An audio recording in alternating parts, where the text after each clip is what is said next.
All right, and we're here not to do an episode. Do I need my headphones? I didn't bring. It feels you didn't weird. Bring headphones. Do you feel naked? I'm just gonna cover my ears. You just want to cover your ears like earmuffs. So it's Justin weird. and Matt from the Typical Podcast. Hello. JP is probably still asleep at this point. Oh, lucky son of a gun. Yeah, he works night shifts, so I don't believe. We should go over to his house and blare Easy Street as loud as we can while he's sleeping. And tell him, say, come outside and be like, I am Justin and Matt. Mm-hmm. I told you I would shut that shit down. No exceptions. I love to say that. I love it. So this podcast, we're here to relay information as opposed to normally discussing an episode. And this is, when you told me this, I went back and watched that clip, and my mind is blown right now. Oh, yeah.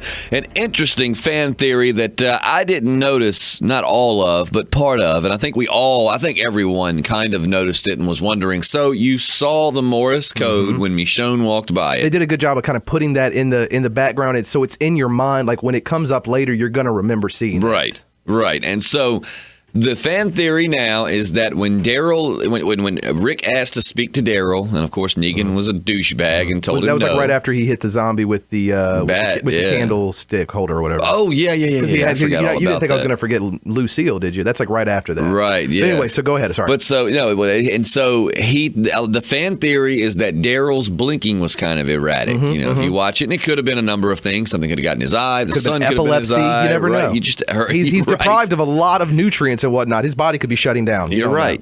However, the most popular fan theory out there right now is that Daryl was signaling Rick with Morse code, relaying a message, and this is so freaking cool. It is, and a lot of it's on Andrew Lincoln, like the way that he's kind of staring at him. Like originally, when I first saw the episode, before you mentioned this theory, it was just kind of like he's wondering, is he going to be okay? How are we going to you think he's kind of staring at him like kind of in despair. Studying him. He is studying what he's doing. Right. And I thought, and so he's either Morse coding, I was trying to decipher it a little bit, he's either Morse coding, we're on Easy Street, or if they kill me, riot. Right. One of those two things, I'm pretty sure he's Morse coding. Well, what the fans are saying as far as Morse code is that he either said, I east, as in I am east.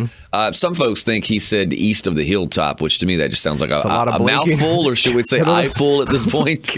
How did he say that with like 12 blinks? It's amazing. Daryl, oh my God, he's having a seizure, Negan, help him. For the listeners at home, Justin and I are making some weird faces right now. We really are. We need to start incorporating some video podcasting in here so you can just see it. But yeah, that's really cool. And I was telling you a fun little fact about Morse code. Yes, share this. So Samuel Morse is the man that invented Morse code. I believe that's his name. It started with him listening to Beethoven's Fifth Symphony, which starts out dun dun dun dun dun dun dun dun, which is a ... dash. The Roman numeral for 5, Beethoven's Fifth Symphony, is V. So V in Morse code is ... dash. He started from there and worked his way out through the rest of the alphabet. That's so cool. Now you know. You at least know what V is. Yep. We need the little star to go across the top. So get this thing out of here. What is this attacking us? It's hot and it's giant and it's sucking us in. So we are all, of course, scared for Daryl, unless you're like me and kind of you just kind of whatever, dude. Yeah, I don't want Daryl. I've said I wanted Daryl to die after he got Glenn killed, and my emotions have kind of been set aside. And so I am kind of interested. I'm actually, you know what, though? I actually can say that I'm finally into Daryl because something very interesting is going on with Daryl. Totally into Daryl. He's so dreamy. Said every girl I've ever known. God, and probably a lot of the guys. And a lot of the guys. Yeah, I mean, they got to have some fans. Aaron's back there staring at him. That's really true. Yeah. Oh, yeah. They had their moment in the car. I'm going to tell him. No, don't do it. I'm going to tell him. I love him. we have to save Daryl. We were just talking about how to stop giving stuff to Negan. What are you talking about? I love him. So Daryl there may be hope yet, because another fan theory going around is that Daryl will become a bad guy, which I think is a fantastic story arc if they play it right, to see Daryl basically forced to be a bad guy, because we know Daryl's not going to break and become a bad guy like through evil nature, but he may be forced to do things. And if he does, it would be kind of a cool story arc, because he's becoming a villain because of his own doing. Because he can't control his emotions. And I think the Glenn thing is going to stick with him probably the rest of his life. I mean, you are directly responsible. I know that obviously Negan's the one that did it, but your actions led to Glenn getting killed. And I've said it before, and I'll say it again. I like a broken down Daryl. I like grumpy, dirty, and I like stoic, naked. Quiet. Oh no, wait, what happened? What? Oh no, Easy Street. Man, that first I was like, oh good. So they're giving the fans what they want. Right, naked Daryl. Even Norman if he Reedus is covered in dirt. Norman Fetus. And all the girls just are like, Daryl's so dreamy. It's like you do realize he's like the one out of the group that never showers. He's got some STDs. It'd probably be nastier than having sex with Captain Jack Sparrow.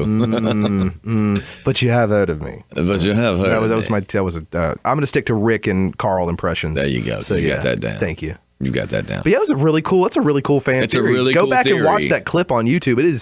It is really cool. Yeah, if you go back and watch the clip, it's crazy how these things fly over your head when you're watching the episode. Again, I thought Rick was just kind of staring at him like, just in despair. I mean, that's somebody he considers a brother, and he's basically being told you can't, you don't even look at him. And of course, Rick looks at him a little bit. This is like the first time in the series where Rick is like literally ultimately powerless. Yeah. There's nothing he can do. Which I'm like you. I mean, why can't they all stand up to him? Like just one person to crack Negan on the back. But then when they're always, when Negan's around, if you ever notice, there's always 5 or 6 people have their guns pointed. Oh, yeah. So even if they do kill Negan, I think they're probably under orders that if anybody even comes near me, you destroy all of them. And that's why. The thing is Rick's doing it smart, because in any situation, almost in life, it's always better to sit back and calculate your move before you take it. Very rarely does just sporadically doing something work. And I think, Rick right now doesn't know whether or not these people may love Negan. You know what I'm saying? You shoot Negan and these people may just love their leader.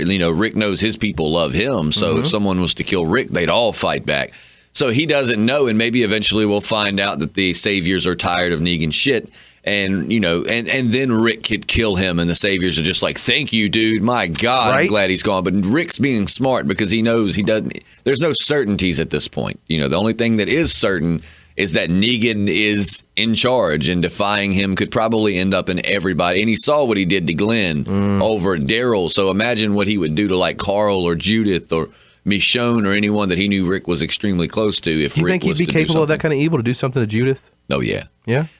Well, I don't know. I said yes. He's already got a soft spot, kind of, for like he's on the fence about like how he treats women. Yeah, it's like on a man, like a small baby girl. I wonder. Maybe so. I believe if he thought it was the ultimate way to get Rick under his thumb. The internet would go nuts if he did something and threatened Judith, and they'd be like, "Oh, this show has gone too far. They're threatening babies now." No, they already call it torture porn, and completely. I don't see anyone throwing fingers at American Horror Story in the comment section when they. Season 5 was entirely a torture porn. Oh yeah, somebody just killing people with a spiked dildo, just going around. Yeah, and it was Schmidt from New Girl. That's so screwed up. That dude's so funny. But so cool fan theory there. Daryl may have signaled Morse code to Rick, which we know this coming up episode. We're going to see the Hilltop and I believe Alexandria. I don't think this is going to be just how the rest have all been kind of exclusive, like just Rick's group, then just the Kingdom.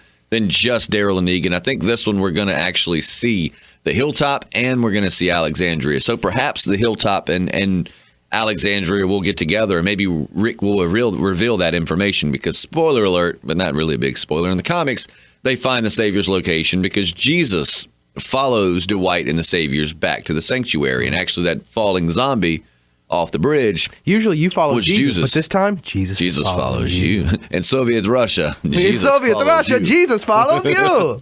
But so, maybe we could see Rick tell Jesus, I don't know where they are, but I know they're east.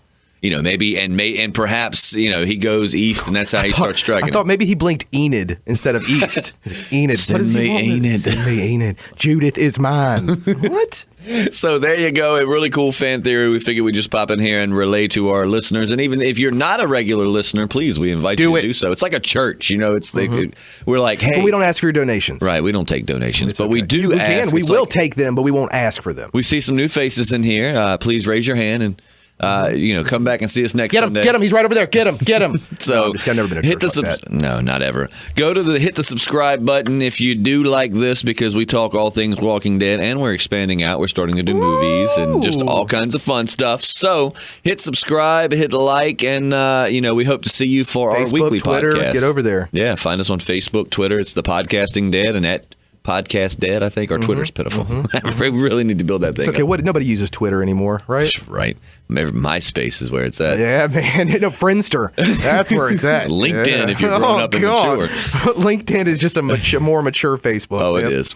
Well, we will see you on Monday for a review and discussion of episode 5 when it airs. I'm Justin. I'm Matt. And I'm JP. I did that for him. You did that perfectly. Thank you.